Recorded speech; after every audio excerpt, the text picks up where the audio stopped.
সবাই নোট পেয়েছিস? আজকে পোলারাইজেশন,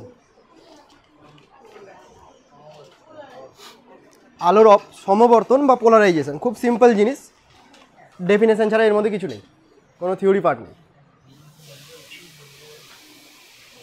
দেখ, এতক্ষণ পর্যন্ত যতগুলো ধর্ম নিয়ে পড়েছিলি আলোর ব্যতিচার অপবর্তন, সবগুলো কি প্রকাশ করেছিল? যে আলো তরঙ্গ তত্ত্ব মেনে চলে, ঠিক আছে?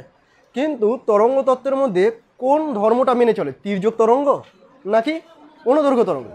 তো সেইটা কিন্তু এই ধরনের কোনো ঘটনা থেকে ব্যাখ্যা করা যাচ্ছিল না। এটা একমাত্র ব্যাখ্যা করা যায় পোলারাইজেশন থেকে, মানে সমবর্তন থেকে। সমবর্তন ঘটনাটা কি আগে সেটা বুঝিনি, তাহলেই বুঝতে পারবো যে এখান থেকে আমরা কী করে বুঝতে পারলাম যে এটা তির্যক তরঙ্গ, আলো এক ধরনের তির্যক তরঙ্গ। পোলারাইজেশন বোঝার আগে তোকে একটু বুঝতে হবে যে লাইট, আলো, আমরা আলোকে এরকমভাবে রশ্মি দিয়ে প্রকাশ করি, তাই তো, যে আলো এই ডাইরেকশনে যাচ্ছে। যখন আমরা তড়িৎ চুম্বকীয় তরঙ্গ পড়বো তখন বুঝতে পারবো যে আলো হচ্ছে এক ধরনের তড়িৎ চুম্বকীয় তরঙ্গ। তরঙ্গ তো অবশ্যই, তবে তড়িৎ চুম্বকীয় তরঙ্গ মানে ওর মধ্যে তড়িৎ ক্ষেত্রও আছে, চৌম্বক ক্ষেত্রও আছে। তো আলোর মধ্যে তড়িৎ ক্ষেত্র এবং চৌম্বক ক্ষেত্র কীভাবে থাকে সেটাকে প্রকাশ করার জন্য দেখ এইরকমভাবে আমি দেখাচ্ছি। এটা হলো তড়িৎ ক্ষেত্রের ডাইরেকশন, মানে তড়িৎ ক্ষেত্র এরকম তরঙ্গের আকারে সামনের দিকে যাচ্ছে।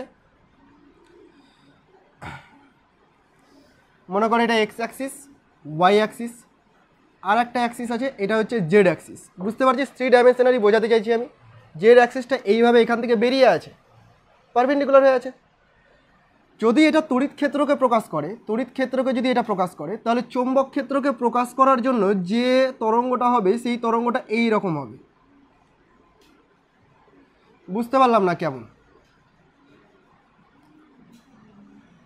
টু ডাইমেনশনাল অবজেক্টে থ্রি ডাইমেনশন ছবি আঁকা একটু মুশকিল, তবু বোঝার চেষ্টা কর। মানে আমি এরকম বলতে চাইছি, মনে কর আমার এই ঘরের এই যে প্রস্থটা এটা হচ্ছে এক্স অ্যাক্সিস, ঠিক আছে, ওপরটা ওয়াই অ্যাক্সিস, আর এই দিকটা হলো জেড অ্যাক্সিস।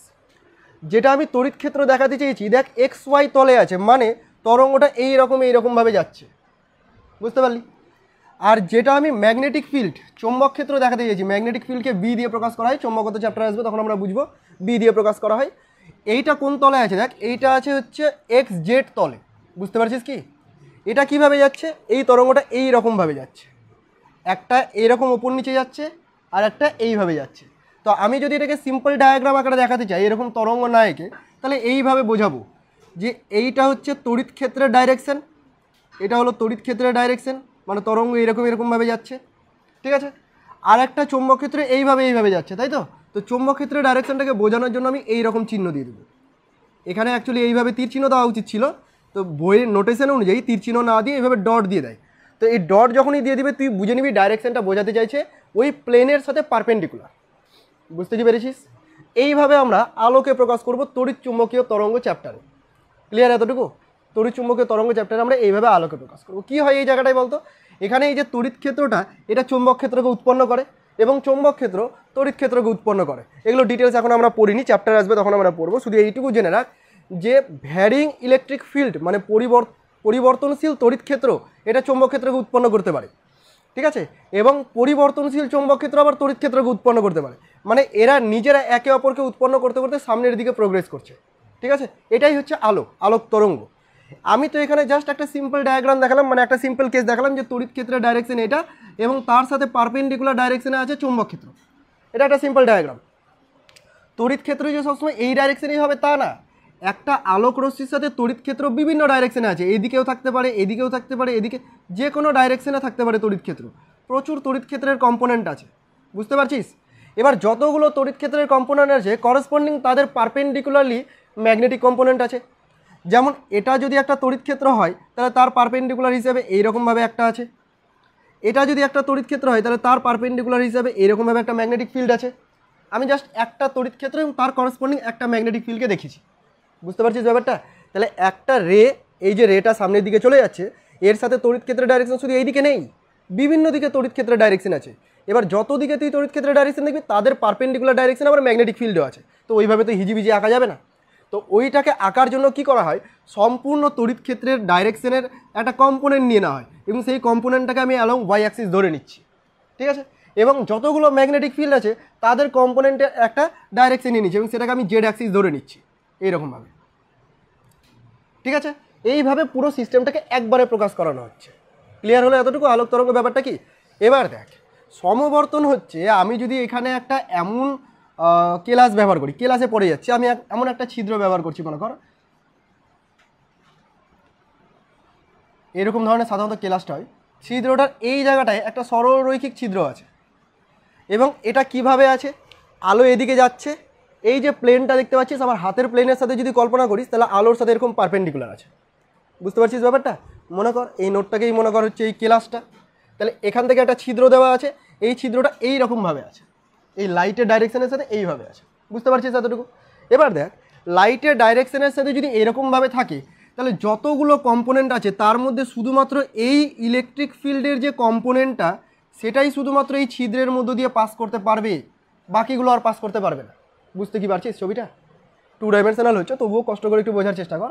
এই যে কম্পোনেন্টটা ইলেকট্রিক ফিল্ডের দেখিয়েছে, আরও তো কম্পোনেন্ট আছে যে কোনো ডাইরেকশনে, শুধুমাত্র এর ডাইরেকশনে যে কম্পোনেন্টটা আছে সেটাই এই ছিদ্রের মধ্যে দিয়ে পাস করে যেতে পারবে, তাই তো? পেছনের দিকে চলে গেলো, বাকিগুলো এর মধ্যে আটকা পড়ে যাচ্ছে। এটাকে তো আর ছিদ্র করতে পারছি না, তবুও বোঝার চেষ্টা কর। দেখ, এইখান থেকে মনে কর এই হলো একটা ছিদ্র, এই একটা ছিদ্র, ঠিক আছে? এবার তরঙ্গ যদি এইরকমভাবে আসে তাহলে এই যে সরলরৈখিক ছিদ্রটা আছে, তরঙ্গ এই ছিদ্রের মধ্যে দিয়ে পাস করে চলে যেতে পারবে। যদি ছিদ্রটা এরকম না থেকে যদি এইরকম থাকতো তাহলে যে তরঙ্গটা এইরকমভাবে আসছিল সেটা কি পাস করতে পারতো? ঢুকতে পারতো না। তাহলে ধর আমি এটাকে ঘুরিয়ে দিলাম এইভাবে, এই ছিদ্রটাকে, তাহলে যে কম্পোনেন্টগুলো এর সাথে এরকমভাবে আসে তারা পাস করতে পারছে না, তাই তো? শুধুমাত্র এর তলের সঙ্গে যে ইলেকট্রিক ফিল্ডের তলটা মিলবে সেই ইলেকট্রিক ফিল্ডটাই পাস করতে পারবে। তুই ইমাজিন কর না, জিমে গিয়ে যে দড়িগুলো উঠাস, কেউ যাস তো জিমে নাকি? কেউ যাস না, টাইম কোথায় আছে যাওয়ার? দেখ, ওই যে দড়িগুলো উঠাস এইভাবে ওয়েভ ক্রিয়েট করে তো দড়িগুলোতে। এবার মনে কর ওই দড়িগুলোর মধ্যে ওরকম আমি একটা ছিদ্র তৈরি করে দিলাম কার্ডবোর্ড দিয়ে, তাহলে ওই ছিদ্রের মধ্যে দিয়ে দড়ির ঢেউটা সহজেই পাস করে যাবে না? কিন্তু যদি আমি ছিদ্রটাকে পারপেন্ডিকুলারলি ঘুরিয়ে দিই তাহলে কিন্তু আর সহজে পাস করতে পারবে না, বোঝা গেছে? তো এই যে পাস করে যাচ্ছে, এখান থেকে আমরা ডিসাইড করতে পারছি যে এটা হলো এক ধরনের তির্যক তরঙ্গ। যদি অনুদৈর্ঘ্য তরঙ্গ হতো, যেভাবেই রাখি না কেন আলোক তরঙ্গ এর মধ্যে দিয়ে পাস করতে পারতো না, কারণ অনুদৈর্ঘ্য তরঙ্গ তো এইভাবে ক্রিয়েট হয় না। অনুদৈর্ঘ্য তরঙ্গ কীভাবে তৈরি হয়? প্রথমে ঘনীভবন হয়, তারপরে আবার তনুভবন হয়, তাই তো? মানে সংকুচিত হচ্ছে, প্রসারিত হচ্ছে, সংকুচিত হচ্ছে, প্রসারিত হচ্ছে, মানে পুরো একটা 3 ডাইমেনশনাল বডি নিয়ে এগাতে থাকছে। ওখানে কোনো এরকম ওয়েভ নেই, এইরকম ধরনের তির্যক ওয়েভ নেই। তো যেহেতু আলো এর মধ্যে দিয়ে পাস করে যেতে পারছে, কোনো একটা কম্পোনেন্ট পাস করে যাচ্ছে, তার মানে অবশ্যই এটা তির্যক তরঙ্গ আছে, তাহলে পাস করতে পারবে না। বোঝা গেছে কি? ওকে, তাহলে এখান থেকে ডিসাইড করা হচ্ছে যে আলো হচ্ছে এক ধরনের তির্যক তরঙ্গ এবং এই ঘটনাটাকে বলা হচ্ছে সমবর্তন। কথাটার মানে কি? সমবর্তন কি? এই যে তুই দেখতে পাচ্ছিস এই লাইটটা যাচ্ছিল, এর মধ্যে এই যে লাইটটা যাচ্ছিল এর মধ্যে অনেকগুলো কম্পোনেন্ট ছিল ইলেকট্রিক ফিল্ডের। এইটা কম্পোনেন্ট হতে পারে, মানে সব কম্পোনেন্টের একটা ডাইরেকশন এইদিকে নিয়ে নিয়েছি এবং বাকি কম্পোনেন্টগুলোর একটা ডাইরেকশন এই দিকে নিয়ে নিয়েছি, ঠিক আছে? এরকম বিভিন্ন কম্পোনেন্ট থাকতে পারে। তো এই সম্পূর্ণ লাইট কোনো একটা কেলাসের মধ্য দিয়ে যাওয়ার সময়, কোনো একটা কেলাস মানে যার এরকম সরলরৈখিক ছিদ্র আছে, একটা কেলাসের মধ্য দিয়ে যাওয়ার সময় যখন লাইটটা এখান দিয়ে পাস করে গেল তখন এর মধ্যে শুধুমাত্র এই তলের কম্পনটাই থেকে গেল, বাকি যে ডটেড কম্পনটা ছিল সেটা আর পাস করতে পারলো না। বুঝতে পারলি? এই ঘটনাটাকে বলা হচ্ছে পোলারাইজেশন বা সমবর্তন। মানে বিক্ষিপ্ত আকারে ইলেকট্রিক ফিল্ড ছিল, ওদেরকে আমি একটা পার্টিকুলার তলে সীমাবদ্ধ করে দিলাম। এই একটা তলে সীমাবদ্ধ করে দেওয়ার ঘটনাকে বলা হয় সমবর্তন। বোঝা গেছে? এর রিয়েল লাইফে প্রচুর অ্যাপ্লিকেশন আছে, আমরা সাধারণত বুঝি না। পোলারয়েড সানগ্লাস নাম শুনেছিস? শুনিসনি? পোলারয়েড গ্লাস শুনেছিস? শুনিসনি কিছু? কি শুনেছিস রে? হ্যাঁ, পোলারয়েড ড্রোন, দ্রবণ। ও পোলারয়েড দ্রবণ, পোলার দ্রবণ শুনেছিস? পোলারয়েড দ্রবণ না, পোলার দ্রবণ বলে ওটাকে। পোলারয়েড সানগ্লাস খুব দামি হয়, সাধারণত বলিউড যারা হিরো হিরোইন থাকে তারা ইউজ করে।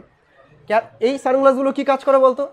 এগুলো হচ্ছে যে লাইটটা আসছে, প্রচুর ব্রাইটনেসের লাইট আসছে, তো এবার বিভিন্ন দিকে ইলেকট্রিক ফিল্ড আছে, আমাদের চোখ ওই ইলেকট্রিক ফিল্ডের জন্যই আলোটাকে দেখতে পাই। আলোর মধ্যে যে ইলেকট্রিক ফিল্ড কম্পোনেন্টটা আছে তার জন্য আমাদের চোখ আলোকে দেখতে পায়, ম্যাগনেটিক ফিল্ডের জন্য দেখতে পাই না, ঠিক আছে? এবার এই বিক্ষিপ্তাকারে বিভিন্ন ইলেকট্রিক ফিল্ড যখন চোখে আসছে, প্রচুর ব্রাইটনেস নিয়ে আসছে, যখন আমি পোলারয়েড সানগ্লাস ব্যবহার করব, পোলারয়েড সানগ্লাসের কাজ কী হবে? ওই সম্পূর্ণ ইলেকট্রিক ফিল্ডের ডাইরেকশনকে পার্টিকুলার একটা ডাইরেকশনে সীমাবদ্ধ করে দেবো। তাহলে ব্রাইটনেস অনেকটা কমে গেল, জোর অনেকটা কমে গেল, তোর চোখে বেশি ক্ষতি হবে না। বোঝা গেছে? প্রচুর দাম হয়, 1000 টাকার নিচে তো হয়ই না সানগ্লাস, তোদের কাছে এটা কম দাম হতে পারে।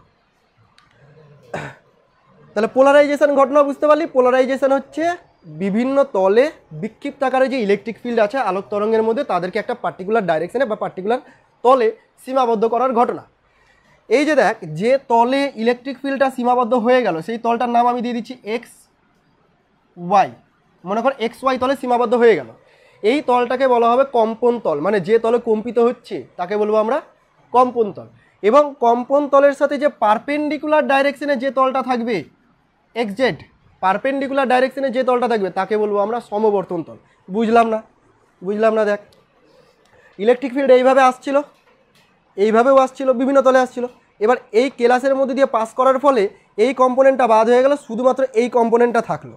ঠিক আছে, তাহলে এই যে তলে কম্পিত হচ্ছে এই তলটা হলো কম্পন তল, এবং এই তলের সাথে পারপেন্ডিকুলার যে তলটা, এইটা পারপেন্ডিকুলার তল বলতে আমি যদি এরকমভাবে ইমাজিন করি, এই তলটা হচ্ছে সমবর্তন তল। বোঝা গেছে? তো বুঝতেই পারছিস কম্পন তল আর সমবর্তন তল পরস্পরের সাথে 90 ডিগ্রি কোণে থাকবে অলওয়েজ। ক্লিয়ার হয়েছে এতটুকু? এবার নোটটা একটু বের কর সবাই, সমবর্তনের নোটটা বের কর।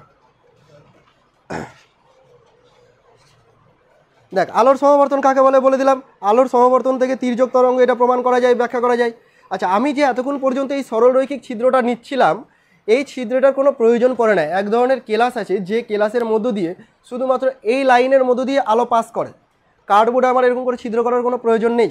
সেই ধরনের কেলাসের নাম হচ্ছে টুরমালিন কেলাস। লেখা আছে, দেখ সেকেন্ড অ্যারোতে লেখা আছে, টুরমালিন বা অনুরূপ মাধ্যমের মধ্য দিয়ে যাওয়ার সময় আলোর এলোমেলো তির্যক কম্পন একটি নির্দিষ্ট অভিমুখী কম্পনে রূপান্তরিত হয়ে যায়। বোঝা গেল? কেলাসটার নাম কি? টুরমালিন কেলাস। বোঝা গেছে? আচ্ছা, নেক্সট আছে সমবর্তক বা পোলারাইজার। সমবর্তক, যার ইংরেজি নাম হচ্ছে পোলারাইজার। কী জিনিস? সমবর্তক হচ্ছে সেই সিস্টেমটা বা সেই যন্ত্রটা যে আলোর পোলারাইজেশন ঘটাবে। তাহলে এখানে এই টুরমালিন কেলাসটা ঘটিয়েছে, তো এই টুরমালিন কেলাসটা হলো এখানে পোলারাইজার। ঠিক আছে, এই পোলারাইজারের পরে আমরা যদি লাইট নিয়ে হায়ার স্টাডি করি তখন আমরা জানতে পারবো এই পোলারাইজারের পরে আরও একটা পোলারাইজার বসিয়ে দিয়ে এই আলোর গতিপথটাকে কী ধরনের পোলারাইজেশন ঘটেছে সেটাকে ব্যাখ্যা করা যায়। তো সেই পোলারাইজারটাকে বলা হচ্ছে বিশ্লেষক বা অ্যানালাইজার। দুটো আলাদা কিছু না, দুটোই হচ্ছে টুরমালিন কেলাস। প্রথমে যেটাকে ইউজ করব সেটা পোলারাইজার, মানে প্রথমে আলোকে পোলারাইজেশন করে দিচ্ছে, আর পরের যেটা ব্যবহার করবো সেটা অ্যানালাইজ করছে, সেই জন্য ওটার নাম হচ্ছে অ্যানালাইজার। ঠিক আছে, তোরা হয়তো রিলস দেখবি, এরকম দেখাবে যে সামনে কোনো একটা স্ক্রিনে কিছু ভিডিও চলছে, এবার একটা পর্দা রেখে দিল, একটা প্লাস্টিকের মতো একটা স্ক্রিন রেখে দিল, দেখতে পাচ্ছিস, ওর পরে আর একটা প্লাস্টিকের মতো স্ক্রিন রেখে দিল, তুই দেখতে পাচ্ছিস। আর যেই এটাকে স্থির রেখে এটাকে এরকম পারপেন্ডিকুলার ঘুরিয়ে দিচ্ছে, তখন পেছনের অংশটাকে আর দেখা যাচ্ছে না, অন্ধকার হয়ে যাচ্ছে।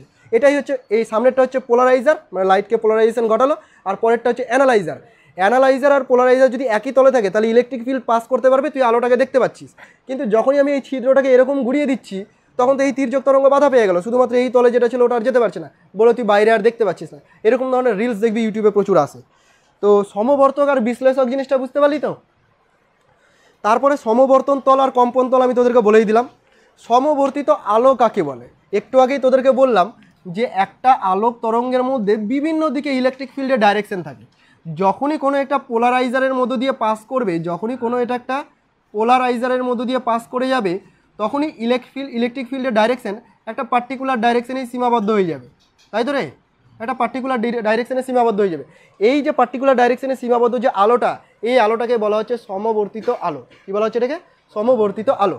হতে পারে যে এই ডাইরেকশনটা এরকম না হয়ে এরকম হয়ে গেল, মানে দুটো লাইন, একটা তীর চিহ্ন আর একটা ডটের যদি থাকে তাহলে এটা হলো অসমবর্তিত আলো, এর সমবর্তন ঘটেনি।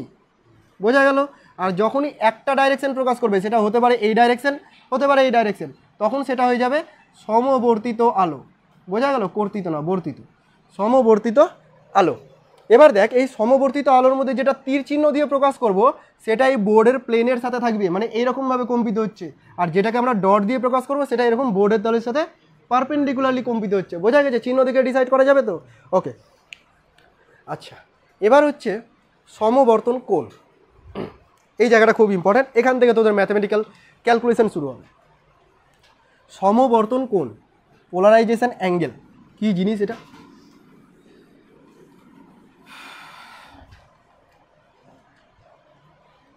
কোনো একটা আলো, মনে কর কোনো একটা মাধ্যমের উপরে এসে আপতিত হলো, তাহলে এখন আমি আলোকে বিভিন্ন রকমভাবে দেখাতে পারি যে আলোর মধ্যে যে ইলেকট্রিক ফিল্ডের ডাইরেকশন এদিকেও থাকতে পারে, পারপেন্ডিকুলারও থাকতে পারে, এদিকেও থাকতে পারে, পারপেন্ডিকুলার থাকতে পারে, তাই তো রে? এই যে আলোটা, এটা কোন ধরনের? সমবর্তিত না অসমবর্তিত? এটাও অসমবর্তিত আলো, তাই তো? এইভাবে এসে আপতিত হলো, তাহলে এর প্রতিফলনও ঘটবে আর প্রতিসরণও ঘটবে, তাই তো? প্রতিফলনও ঘটবে, প্রতিসরণও ঘটবে, মিডিয়ামের উপর ডিপেন্ড করে। আচ্ছা, দেখা যায় যে এই অসমবর্তিত আলোটা এমন একটা কোণে আপতিত হলো, ধরে নিচ্ছি কোণটার নাম হচ্ছে আইপি, পি ফর পোলারাইজেশন বোঝানোর জন্য, এমন একটা কোণে আপতিত হলো যাতে করে এই যে প্রতিফলিত রশ্মিটা এর সম্পূর্ণ অংশটাই সমবর্তিত হয়ে গেল। এরকম প্রতিফলন ঘটিয়ে সমবর্তিত আলো তৈরি করা যেতে পারে। যে কোনো কোণের জন্য সম্ভব হবে না, এটা পার্টিকুলার একটা মিডিয়ামের, পার্টিকুলার একটা আলোক তরঙ্গের ক্ষেত্রে একটা নির্দিষ্ট কোণ থাকবে, যে কোণে আপতিত হতে গেলে আলোক রশ্মি প্রথমে অসমবর্তিত ছিল, পুরোপুরি সমবর্তিত হয়ে যাবে। খেয়াল করো, কোনো আমি ডটগুলো দিইনি, মানে একটা তলকে দেখিয়েছি, হতে পারে যে এগুলো হলো না, শুধু ডটগুলোই হলো, বুঝতে পারলি? মোট কথা একটা তলে সীমাবদ্ধ হয়ে যাচ্ছে, পোলারাইজেশন ঘটে যাচ্ছে। তো যে কোণের জন্য এটা ঘটবে, যে আপতন কোণের জন্য এটা ঘটবে, সেই আপতন কোণটার নাম হচ্ছে সমবর্তন কোণ। বোঝা গেল রে? আপতন কোণটার নাম কি হয়ে গেল? সমবর্তন কোণ। নতুন কোনো কোণ না, এটা এক ধরনের আপতন কোণ, কিন্তু পার্টিকুলার একটা কেস যখন সমবর্তনটা ঘটে যাচ্ছে। বোঝা গেল? আচ্ছা, এরপরে এখানে চলে আসলো ব্রুস্টার একজন সায়েন্টিস্ট। ব্রুস্টারের সূত্র, ব্রুস্টার এই ঘটনাটাকে এক্সপেরিমেন্ট করে দেখলো যে মুহূর্তে, ভালো করে শুনবি, যে মুহূর্তে এখানে সমবর্তন ঘটছে, আলোকরশ্মি একটা তলে সীমাবদ্ধ হয়ে যাচ্ছে, তখন এই প্রতিফলিত রশ্মি এবং প্রতিসৃত রশ্মি এদের মধ্যে কোনটা সবসময় 90 ডিগ্রি হচ্ছে। আমি যে কোনো তরঙ্গের আলো নিয়ে করি না কেন, যখনই দেখছি যে এখানে সমবর্তন হয়ে যাচ্ছে, সমবর্তন করার ফলে আলো সমবর্তিত হয়ে যাচ্ছে, তখনই প্রতিফলিত রশ্মি এবং প্রতিসৃত রশ্মি এদের মধ্যে কোনটা 90 ডিগ্রি হচ্ছেই। বোঝা গেল? এটা এক্সপেরিমেন্টালিও দেখলো। তাহলে এখান থেকে একটা রিলেশন তৈরি করলো, একটা সম্পর্ক তৈরি করলো, একটা সূত্র তৈরি করলো। কি তৈরি করলো দেখ, তোরাও এটা তৈরি করতে পারবি একটু ঘাটাঘাটি করলে। এটা হলো অবিলম্ব, ঠিক আছে রে? আমি এটাকে আইপি দেখিয়েছি, কেউ বললি না এটা ভুল দেখিয়েছিলাম। আপতন কোণ কি এটা হয়? আপতন কোণটা এটা হয়, ভুল বলেছিলাম, এটা হচ্ছে আইপি। তো দেখ, এটা যদি আপতন কোণ আইপি হয়, তাহলে এটা প্রতিফলন কোণ এটাও আইপি হবে নাকি আলাদা কিছু? আইপি হবে। আচ্ছা, এটা সংকট কোণ আমি ধরে নিচ্ছি থিটা হবে। বুঝতে পারলি কিনা বল? আচ্ছা দেখ, তো আমি এই ছবি থেকে এরকম লিখবো যে IP plus theta is equal to 90 degree. ভুল লিখেছি কি? আইপি প্লাস থিটা বললাম 90 ডিগ্রি। বল কি করেছি, ঠিক না ভুল? ভুল করেছি। কেন ভুল করেছি? কেন কী হবে? এখানে 180 ডিগ্রি হবে, তাই তো? আর মাথাও ঝুঁকাচ্ছে কয়েকটা রে, কী টাইপের জিনিস তোরা! আরে ঘোচু, এই ডটেড লাইনটা পুরোটা তো 180 ডিগ্রি, তার ভিতরে 90 খেয়ে নিলো, তাহলে বাকি 90 পড়ে থাকলো। তো আইপি আর থিটা মানে তো 90 হবে। এমন কি কঠিন কাজ করে দিয়েছে, একদম বিশাল ভাবনা চিন্তায় চলে গেলি। ওকে, তাহলে এখান থেকে থিটা ইকুয়াল টু তুই লিখতে পারিস না 90 মাইনাস আইপি, পারিস লিখতে? ব্যাস, এবার চলে আয় স্নেলের সূত্রতে। স্নেলের সূত্রে পড়েছিলাম মিউ ইকুয়াল টু সাইন আপতন কোণ বাই সাইন প্রতিসরণ কোণ, তাই তো রে? দেখ কি সুন্দর একটা ম্যাথমেটিক্যাল টার্ম আসবে, এটা সাইন আইপি রেখে দে, আর এটার জায়গায় লিখ sine 90 minus IP, sine 90 minus IP. তোদের প্রুফ করতে দিতে পারে 2 মার্কের এটা। তাহলে এটাকে এরকম লিখবো না, sine IP divided by cos IP, মানেই হচ্ছে ট্যান আইপি নাকি? তার মানে এখান থেকে ব্রুস্টার এই ফর্মুলা দিল যে মিউ ইকুয়াল টু হবে ট্যান আইপি। এই সম্পর্কটা খুব ইম্পর্টেন্ট, তার কারণ তোর আইপি বের করার জন্য এতদিন পর্যন্ত তোর এক্সপেরিমেন্টের প্রয়োজন পড়ছিল, এখন আইপি বের করার জন্য এক্সপেরিমেন্টের প্রয়োজন নেই, মিউ এর মান জানা থাকলেই হয়ে যাবে।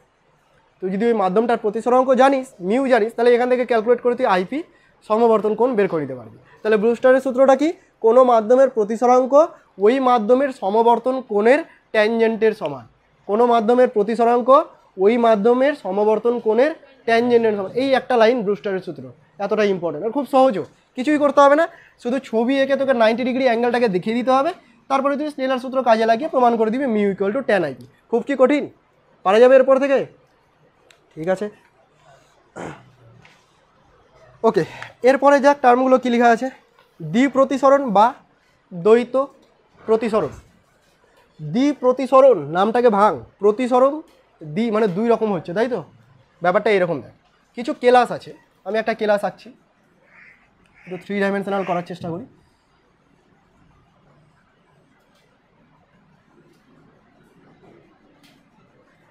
এই তলটা সামনের দিকে আছে রে, বুঝতে পারছিস কি লাগছে দেখতে? সামনের দিকে এবিসিডি সামনের দিকে আছে। আচ্ছা, এখানে কোনো একটা লাইট আমি ফেললাম, অসমবর্তিত আলো ফেললাম, অসমবর্তিত আলো এসে কোন তলে পড়লো বলতো? AEFD তলটা বুঝতে পারছিস কোনটা? এই সাইডের তলটা, ঠিক আছে, এই সাইডের তলে এসে আপতিত হলো। তাহলে খেয়াল কর, এই সাইডের যে তলটা তার সঙ্গে এই আলোক রশ্মিটা একদম লম্বভাবে এসে আপতিত হয়েছে, আর লম্বভাবে আপতিত হয়েছে মানে আপতন কোণ 0 ডিগ্রি, তাই তো রে? অবিলম্বের সঙ্গে কোনো কোণ করছে না, 0 ডিগ্রি কোণ করছে। বুঝতে কি অসুবিধা হচ্ছে? এই বাক্সটাকে ইমাজিন কর, বাক্স ভারী হয়ে গেছে, এই বাক্সটাকে ইমাজিন কর, ঠিক আছে, এই দিকের তলে যে এই তলটাতে আলোক রশ্মি এসে আপতিত হলো, তো একদম লম্বভাবে আপতিত হলো, আর এখানে যদি আমি লম্ব আঁকি তাহলে এর সঙ্গে কোনো কোণ করছে না, মানে 0 ডিগ্রি কোণে আপতিত হলো। তাহলে লাইট যখন এর মধ্যে দিয়ে রিফ্র্যাক্ট করবে, প্রতিসৃত হবে, তখন অবশ্যই 0 ডিগ্রি কোণেই রিফ্র্যাক্ট হবে, কারণ লম্ব আপতনের ক্ষেত্রে প্রতিসরণের সূত্র মেনে চলে না। তাহলে এটা কি হবে? 0 ডিগ্রি কোণে এইভাবে চলে যাবে। কত দূর পর্যন্ত? এই সারফেস পর্যন্ত, ঠিক আছে। যখন এই সারফেসে এসে আপতিত হবে, আবার 0 ডিগ্রি কোণে আপতিত হলো, দিয়ে এইখান থেকে বেরিয়ে যাবে এইভাবে 0 ডিগ্রি কোণেই বেরিয়ে যাবে, ঠিক আছে। কিন্তু কিছু কেলাস আছে, এই ধরনের কিছু কেলাস আছে যারা কি করে, আলোক রশ্মিকে দুইভাবে প্রতিসৃত করে। একটা প্রতিসরণ তো আমরা যেটা জানি নর্মালি, প্রতিসরণের সূত্র জানি, আর একটা প্রতিসরণ ঘটাই যেটা প্রতিসরণের সূত্র মেনেই চলে না। কি করবে? কোনো একটা অন্য ডাইরেকশনে আলোক রশ্মিকে প্রতিসৃত করে দিল, কোনো একটা অন্য ডাইরেকশনে আলোক রশ্মিকে কিছুটা অংশ প্রতিষ্ঠিত করে দিল, এটাও পাওয়া যাবে, এবং কিছুটা অংশ এই দিকেও প্রতিষ্ঠিত হয়ে গেল, ঠিক আছে, এই তলে এসে আপতিত হলো, ফার্দার এখান থেকে এইভাবে বেরিয়ে গেল। তো এই যে রশ্মিটা আলোর প্রতিসরণের সূত্র মেনে চললো তাকে আমরা বলবো অর্ডিনারি রে। কি বলবো এটাকে আমরা? অর্ডিনারি রে বা ও রে, ঠিক আছে, সাধারণ রশ্মি যে নর্মালি প্রতিসরণের সূত্র মেনে চলছে। আর যেটা প্রতিসরণের সূত্র মেনে চলো না, এখানে কোন অ্যাঙ্গেল ক্রিয়েট করলো? এটা তো প্রতিসরণের সূত্র অনুযায়ী হচ্ছে না, তো এটার নাম হচ্ছে এক্সট্রা অর্ডিনারি। পণ্ডিত, ওটা এক্সট্রা অর্ডিনারি রে বা ই রে বলতে পারি এটাকে। একটা ও রে আর একটা হচ্ছে ই রে। মনে রাখা কি খুব কঠিন? যে নর্মাল নিয়ম মেনে চললো সে অর্ডিনারি, আর যে নিয়মের বাইরে চলে গেলো সে এক্সট্রা অর্ডিনারি। তাহলে এক্সট্রা অর্ডিনারি হতে গেলে তোদেরকে নিয়মের বাইরে যেতে হবে, তাই তো? বোঝা গেল কি রে? অর্ডিনারি রে কি আর এক্সট্রা অর্ডিনারি রে কি? এই যে ধরনের কেলাসগুলো এইরকম দুই টাইপের রে তৈরি করে, তা সেই কেলাসগুলোকে বলা হয় দ্বিবর্ণ কেলাস। কি বলা হয়? দ্বিবর্ণ কেলাস। ক্যাচ।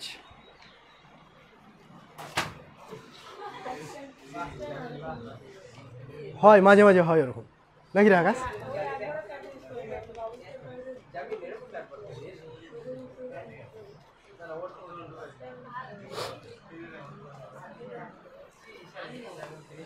পরশুদিন এক জায়গায় পড়াতে গেছিলাম, বুঝলি, ওই জায়গাটাতে আমাকে প্রতিদিন খেতে দেয় বলতে লস্যি দেয় প্রতিদিন। হ্যাঁ, দুপুরবেলা যায় তো, গরমের টাইম, এরকম কাচের গ্লাস এতটা ভর্তি, পেট ভরে যায়, এতটা দেয়।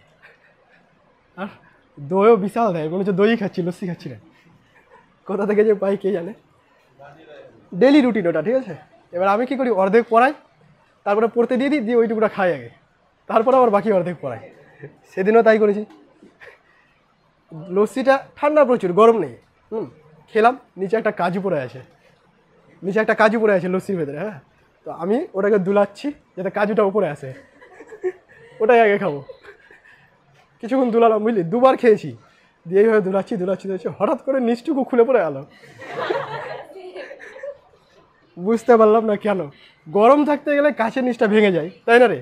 এখানে গরম নাই, একদম যথেষ্ট ঠান্ডা, ঠান্ডাও বলা যাবে না, নর্মাল একদম। দুলাতে দুলাতে পুরোটাই পড়ে গেল। পড়লো তো পড়লো, আমি বসেছিলাম, পুরো আমার প্যান্টের ওপরে পুরোটাই পড়ে গেল। দিয়ে কিছুক্ষণ দাঁড়িয়ে থাকলাম স্ট্যান্ড ফ্যানের সামনে শুকানোর জন্য, ওইভাবেই গোটাটাই পড়ালাম গোটা দিন। কাঁচের গ্লাস, ওই গ্লাসেই প্রতিদিন দেয়। হঠাৎ করে সেদিন কী হলো, খুলে পড়ে গেল।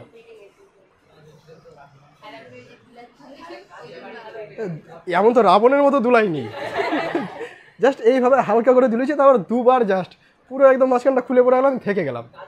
কি হলো? কাজের ওজনটা সহ্য করতে পারেনি। আচ্ছা, এই ধরনের কেলাসকে বলা হয় দ্বিবর্ণ কেলাস। কি বলা হয় এই ধরনের কেলাসকে? দ্বিবর্ণ কেলাস, ঠিক আছে।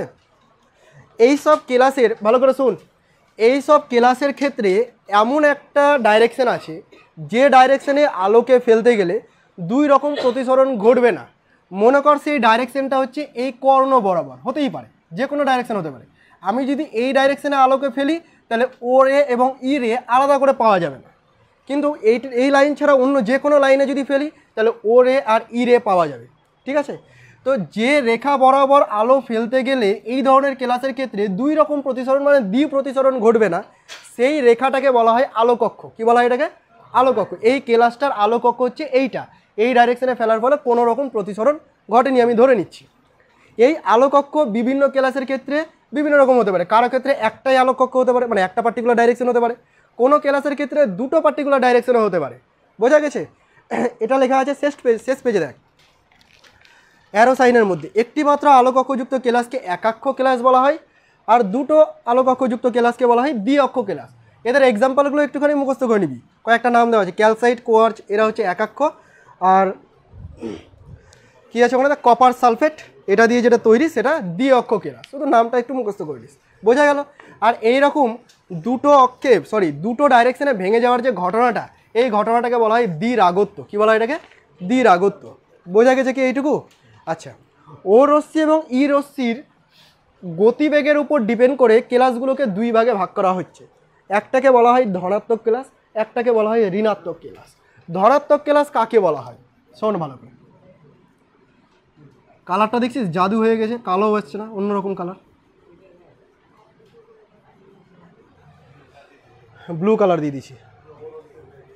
ধনাত্মক ক্লাস, দেখ ধনাত্মক ক্লাস মানে বলতে চাইছে যেসব ক্লাসের মধ্যে ও রশ্মির আলোর গতিবেগ ই রশ্মির আলোর গতিবেগের তুলনায় বেশি। ও হচ্ছে অর্ডিনারিকেই আমরা বেশি গুরুত্ব দেবো, যেটা স্নেলের সূত্র মেনে চলে, তাই তো? এর গতিবেগ যদি এক্সট্রা অর্ডিনারির থেকে বেশি হয় তাহলে সেটা ধনাত্মক। যদি উল্টো হয় তাহলে তাকে বলবো আমরা ঋণাত্মক। ঋণাত্মকের ক্ষেত্রে ভিও লেস দেন ভিই হবে। বোঝা গেছে? কখনো কখনো না তোকে বেগ দিয়ে না বলে প্রতিসরাঙ্ক দিয়ে বলে দিতে পারে, ঘাবড়ে যাস না। বেগের যা সম্পর্ক প্রতিসরাঙ্কের তার উল্টো সম্পর্ক, মিউ লেস দেন মিউই হয়ে যাবে এর ক্ষেত্রে, আর এর ক্ষেত্রে হয়ে যাবে মিউ গ্রেটার দেন মিউই। তুই মিউ দিয়ে মনে রাখবি না, তুই বেগ দিয়ে মনে রাখবি, আর মাথার মধ্যে এটা রাখবি বেগের যা হবে মিউয়ের তার উল্টো হবে। ঠিক আছে? তাহলে বেগ অর্ডিনারি রশ্মির যদি বেশি হয় এক্সট্রা অর্ডিনারির তুলনায় তাহলে সেটা পজিটিভ। ঠিক আছে? আমাদের স্বার্থে হচ্ছে পজিটিভ। আর যদি অর্ডিনারিটা কমে যায়, এক্সট্রা অর্ডিনারি যদি বেশি হয়ে যায় তাহলে সেটা ঋণাত্মক। বোঝা গেছে ক্লাসগুলো কী কী? অসুবিধা আছে রে? পোলারাইজেশন বুঝতে পারলি? আলটিমেট পোলারাইজেশন কি বলতে চাইলো? যে কোনো একটা তলে ইলেকট্রিক ফিল্ডের কম্পনকে সীমাবদ্ধ করার ঘটনা। ঠিক আছে? এটাই হচ্ছে পোলারাইজেশন।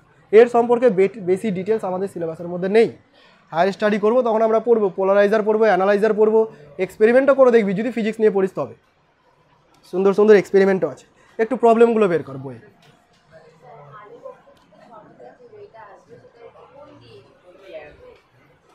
বুঝলাম না, আরেকবার বল। না না, এরকম নাও হতে পারে, এটা একটা অক্ষ হতে পারে ওর। এই ক্ষেত্রে হবে না, কারণ এই ক্ষেত্রে এই ডাইরেকশন এই ডাইরেকশন তো একই হয়ে গেল। বিভিন্ন ক্লাসের ক্ষেত্রে বিভিন্ন রকম, কারো হতে পারে যে ওপর থেকে নিচে চলে গেল, ঠিক আছে, কারো হতে পারে কর্ণ বরাবর হলো। এই ক্লাসটার ক্ষেত্রে শুধুমাত্র এই ডাইরেকশনে যদি যায় তবে এরকম ওর এই ইরে তৈরি হবে। আর আমি ধরে নিচ্ছি এই ক্লাসটার উপরের তল দিয়ে যদি নিচের তলে যায় তবে এটা ঘটবে না, তখন ওটাকে আমরা আলোকক্ষ বলব। ঠিক আছে? ক্লাসের ক্ষেত্রে এক একটা তলে এক এক রকম আচরণ করবে। টুরমালিন ক্লাস হচ্ছে এই ধরনের ক্লাসগুলো যারা দ্বি প্রতিসরণ ঘটাচ্ছে, দুই রকম প্রতিসরণ ঘটাচ্ছে, তাদেরকে বলছি টুরমালিন ক্লাস। ঠিক আছে?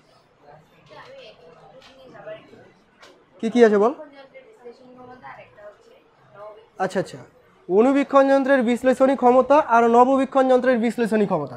বিশ্লেষণী ক্ষমতা মানে এইটা বলেছিলাম যে কাছাকাছি অবস্থিত দুটো আলোর উৎসকে আলাদা করে দেখতে পাওয়ার যে ক্ষমতা, যে সামর্থ্য, তাকে আমরা বিশ্লেষণী ক্ষমতা দিয়ে পরিমাপ করি।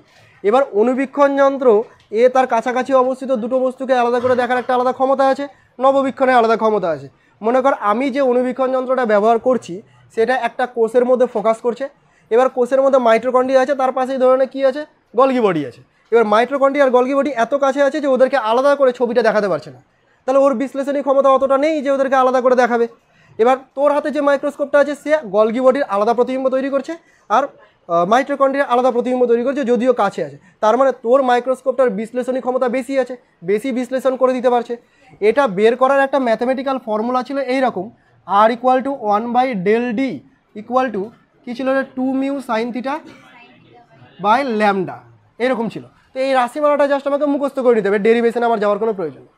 একই রকমভাবে নববীক্ষণের ক্ষেত্রে বিশ্লেষণী ক্ষমতা 1/del θ এরকম লেখা ছিল, এবং এর রাশিমালা কী ছিল রে? নিচে ছিল 1.22 ল্যামডা আর ওপরে ছিল এ।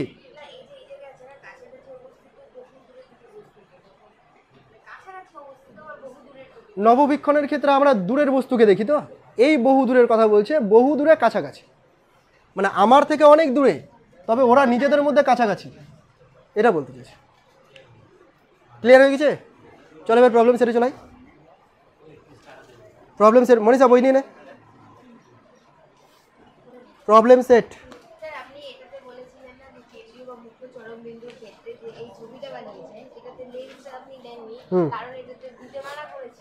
না, ছবি আঁকার সময় লেন্স আঁকতে মানা করেছি, অ্যাকচুয়ালি লেন্স আছে ওখানে।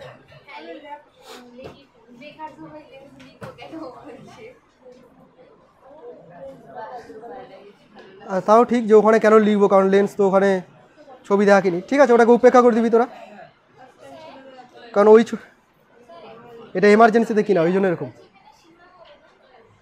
হ্যাঁ, ওটা সীমা হবে। বিশ্লেষণী সীমার সংজ্ঞাতে বিশ্লেষণী ক্ষমতা লিখে দিচ্ছি, ওটা সীমা হবে।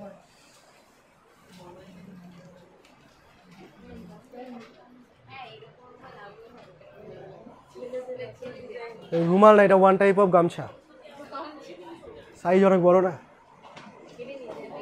হ্যাঁ, রুমাল ছিল না, এমার্জেন্সিতে যা পেয়েছি নিয়ে নিচ্ছি।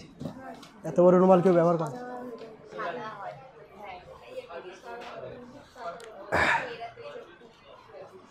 দেখি বইটাতে। আচ্ছা, অপবর্তনের হয়ে গেছিল প্রবলেম, সমবর্তনের কিছু প্রবলেম করে নি।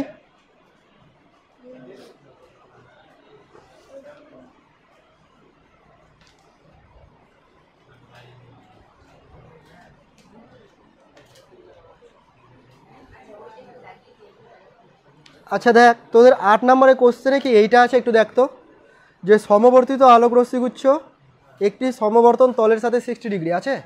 পড়ে নে কোশ্চেনটা।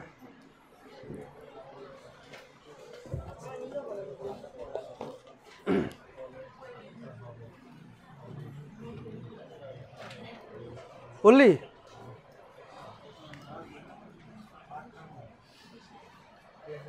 দেখ, 8 নম্বরে এরকম বলেছে যে কোনো একটা পোলারাইজার আছে, এরকমভাবে আঁকছি পোলারাইজারটা, এর মধ্যে দিয়ে আলোক রশ্মি যাচ্ছে, পোলারাইজারের সাথে কত ডিগ্রি অ্যাঙ্গেল করেছে সেটা বলে দেওয়া আছে। ঠিক আছে, এখানে যে থিটা অ্যাঙ্গেলটা করেছে কত করেছে রে? 60 ডিগ্রি। তাহলে আলোটা পোলারাইজারের সাথে যে অ্যাঙ্গেল করেছে সেটা 60 ডিগ্রি অ্যাঙ্গেল করেছে। এবার এই আলোটা পোলারাইজার থেকে বেরাবে তো। দেখ, এখানে যা ইন্টেন্সিটি ছিল, আমি ধরে নিচ্ছি এখানে ইন্টেন্সিটি ছিল I0 আর এখানে ইন্টেন্সিটি হচ্ছে I। তো এখানকার ইন্টেন্সিটি আর এখানকার ইন্টেন্সিটি সেম হবে না, তার কারণ ম্যাক্সিমাম ইলেকট্রিক ফিল্ডকে তো বাধাই দিয়ে দিয়েছে, একটা পার্টিকুলার ডাইরেকশনে ইলেকট্রিক ফিল্ডটাই শুধু যাচ্ছে, তাই তো? তাহলে অবশ্যই ইন্টেন্সিটির পরিবর্তন হবে। এই রিলেশনটা আমি তোদের বলিনি, বা নোটেও কোনো জায়গায় হয়তো লেখা নেই, একটুখানি লিখে নিবি। দেখ, এটাকে ম্যালাসের সূত্র বলা হয়। কার সূত্র বলা হয়? ম্যালাসের সূত্র। এটা হচ্ছে যে একবার পোলারাইজেশন হওয়ার পর যে আলোক রশ্মিটা বেরালো, অর্থাৎ সমবর্তিত আলোটা বেরালো, সেই সমবর্তিত আলোর তীব্রতা আপতিত আলোর তীব্রতার সাথে এইভাবে সম্পর্কিত, I = I0 cos square theta, I = I0 cos square theta. এটা তোদের ব্যতিচারেও এই ধরনের একটা রিলেশন আছে, ম্যালাসের সূত্র বলা হয় এটাকে, I = I0 cos square theta. ঠিক আছে, থিটাটা এখানে কত দেখ? 60 ডিগ্রি। কোশ্চেনটাতে এরকম বলা হয়েছে যে সমবর্তন তলের সাথে 60 ডিগ্রি কোণে আপতিত হলো আলোক রশ্মিগুচ্ছের তীব্রতার কত শতাংশ সমবর্তিত হবে বা সমবর্তন তলে প্রতিষ্ঠিত হবে, কত অংশ, অর্থাৎ আমাকে আইটা বের করতে হবে। তো আই যদি বের করতে হয়, I = I0 cos square 60 degree. বল রে, cos 60 ডিগ্রির ভ্যালু কত? বল না রে, হাফ, মানে কত? 1/4 হয়ে গেল এখানে। তো তুই যদি বলিস যে আমি I/I0 বের করব, মানে আগের কত অংশ বের করব, তাহলে তুই এখানে লিখবি 1/4। তুই যদি বলিস না আমি পার্সেন্টেজে বের করব, তাহলে এখানে 100% মাল্টিপ্লাই করবি। কত হলো এটা? 25%। উত্তর মিলল 25%। বোঝা গেছে? এরকমভাবে বের করে নেবো আমরা। এটা ফর্মুলা হিসেবে লিখে রাখিস, শর্ট কোশ্চেনে এই ধরনের কোশ্চেন দিতেই পারে।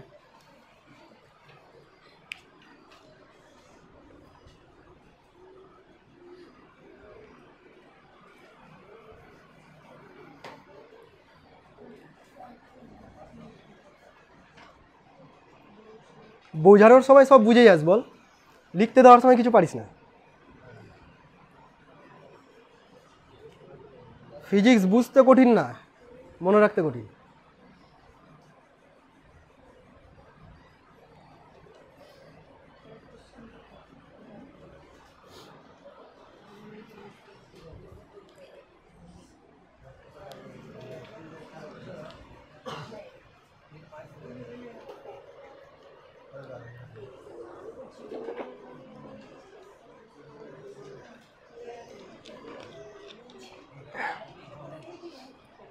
এই হলো প্রবলেমই তো নাই বেশি। 8, 10, 9, 10, 11। আমি বেঁচে গেলাম। কর 9 নাম্বারটা কর। হীরকের প্রতিসারক তলে একটি আলোক রশ্মি 60 ডিগ্রি কোণে আপতিত হয়। হীরকের ভিতর প্রতিষ্ঠিত কোণ বলেছে 12 ডিগ্রি। হীরকের সমবর্তন কোণ নির্ণয় করো। হ্যাঁ, সুন্দর অঙ্ক আছে। দেখ কি বের করতে বলেছে, সমবর্তন কোণ বের করতে বলেছে। সমবর্তন কোণ মানে মনে পড়ছে তো, যে আপতন কোণের জন্য আলোক রশ্মি প্রতিফলিত হওয়ার সময় সমবর্তিত হয়ে যাবে, তাই তো, ফুললি সমবর্তিত হয়ে যাবে। তো এখানে সেই কোণটা বের করতে হবে, আপতন কোণটা বের করতে হবে, সেটাকেই আমরা সমবর্তন কোণ বলি। তো এই আপতন কোণটা তুই আবার বলে দিস না এরকম যে প্রতিসরাঙ্ক mu equal to sine i by sine r, এখান থেকে বের করে নেব। যে কোনো আপতন কোণ, যে কোনো প্রতিসরণ কোণের জন্য যে আপতন কোণ, সেটা কিন্তু সমবর্তন কোণ নয়। একটা পার্টিকুলার ক্ষেত্রেই আমরা আপতন কোণটাকে সমবর্তন কোণ বলবো। তাহলে এই রিলেশন থেকে তো বের করা যাচ্ছে না। আমাকে কি করতে হবে, ওই যে ডেটাটা দিয়েছে আপতন কোণ 60 ডিগ্রি আর প্রতিসরণ কোণ বলে দিয়েছে কত, 12 ডিগ্রি। তো সেইখান থেকে তুই আপতন কোণ 60 ডিগ্রি, প্রতিসরণ কোণ 12 ডিগ্রি, এখান থেকে তুই মিউটাকে বের করে নিবি। ঠিক আছে, এবার এই মিউটাকে কাজে লাগাবি ট্যান আইপির সাথে, ব্রুস্টারের সূত্র দিয়ে। Tan IP equal to mu, mu এর মান যাই হোক না কেন ট্যান আইপির সাথে ইকুয়াল হবে, তাই তো। তো মিউ এর সাথে ট্যান আইপিকে ইকুয়াল করবি। মিউ এর একটা তুই ভ্যালু জানিস, তাহলে এখান থেকে IP equal to tan inverse something, answer বেরিয়ে যাবে। করে নে, নিজেরা করে নে। এটা কত নাম্বার করলাম, 10, 9 কর, তাড়াতাড়ি কর। হয়ে গেছে। ব্রুস্টারের সূত্র খুব ইজি।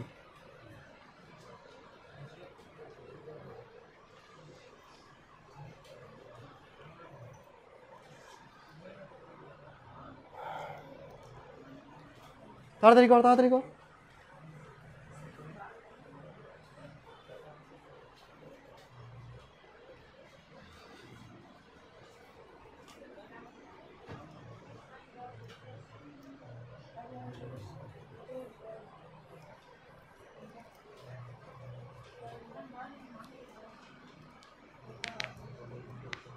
কত বেরালো বল, আইপি কত বেরালো, উত্তর দেখে বলিস না আবার।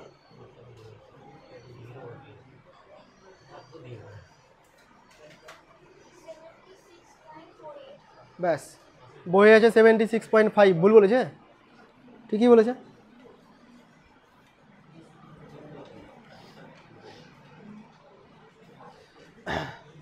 হয়ে গেল।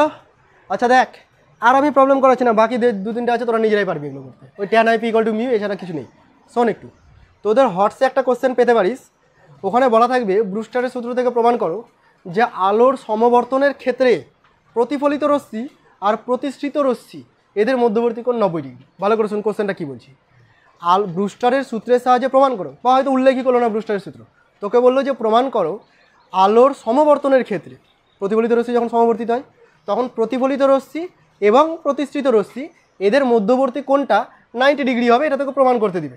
তুই কী করবি বলতো, mu equal two tan IP ধরে নিবি। আমরা যে ক্যালকুলেশনটা করলাম সেটা 90 ডিগ্রি ধরে mu equal two tan IP নিয়ে আসলাম। তুই ওখানে উল্টো করবি, mu equal two tan IP ধরে ওদের মধ্যবর্তী কোণটাকে তুই 90 ডিগ্রি দেখাবি, মানে উল্টো ক্যালকুলেশন করতে হবে। হটসে দেখবি এটা করে দেওয়া আছে, একটুখানি দেখে নিস। তাহলে লাইট চ্যাপ্টার কিন্তু শেষ। লাইট যে অধ্যায়, তোদের লাইট থেকে টোটাল কত মার্ক আসে বলতো, জানিস না কেউ? 14 মার্ক আসে লাইট থেকেই, আসে 14 মার্কস। বুঝতে পারলি, হিউজ একটা টপিক, সে লাইট কভার হয়ে গেল। মানে 14 মার্কস আমি তোদেরকে তৈরি করে দিলাম, তোরা কীভাবে তৈরি করলি তোরা জানিস। হয়েছে রে, এক্সাম নিতে থাকবো, নেক্সট ডে এক্সাম হবে। আলোর প্রতিসরণ এক্সাম নিয়েছিলাম, প্রতিফলন নিয়েছিলাম, ওটাতেই ঝড় তুলেছিলাম না। এবার আলোর প্রতিসরণ, এটাতে ওই একই জিনিস হবে। হ্যাঁ, টর্চার হবে, টর্চার। এই চ্যাপ্টারে নিয়ে নেবো, কিছু তো নাই এখানে, এটা একটু ভুলে যা, কিছুদিন সময় যা, তারপরে আলোর প্রতিসরণ। প্রতিসরণে কটা চ্যাপ্টার ছিল, 2টো না 3টা? ভুলে গেছি। দুটো চ্যাপ্টার ছিল তোদের বইয়ে। একটা হচ্ছে সমতল তলের প্রতিসরণ, ঠিক আছে, নর্মালি প্রতিসরণের সূত্র, প্রিজম ট্রিজম এইসব জিনিসগুলো ছিল। আর তারপরের চ্যাপ্টারটাতে লেন্স ছিল। তো শুধুমাত্র ওই প্রিজম পর্যন্তই করে আসবি, মানে প্রথম চ্যাপ্টারটাই করে আসবি আলোর প্রতিসরণের। বক্রতলে আলোর প্রতিসরণ বা লেন্স চ্যাপ্টারটা পরে হবে। একটাই চ্যাপ্টার দিলাম, 25 বা 30 মার্কের পরীক্ষা। এবার 20 মার্কের কম পেলে গার্জেন কল, ঠিক আছে? 20 মার্কের কম, 25-এ নি বা 30-এ নি, যেটা দিইনি, মনে থাকবে তো? পরীক্ষা না দিলে তো গার্জেন কল হবেই, ভাবিস না যে পরীক্ষা না দিলে বেঁচে গেলি। ঠিক আছে, পরে আসিস। নেক্সট ডে কবে থাকলো? বুধবার সকাল 6টা, ঠিক আছে।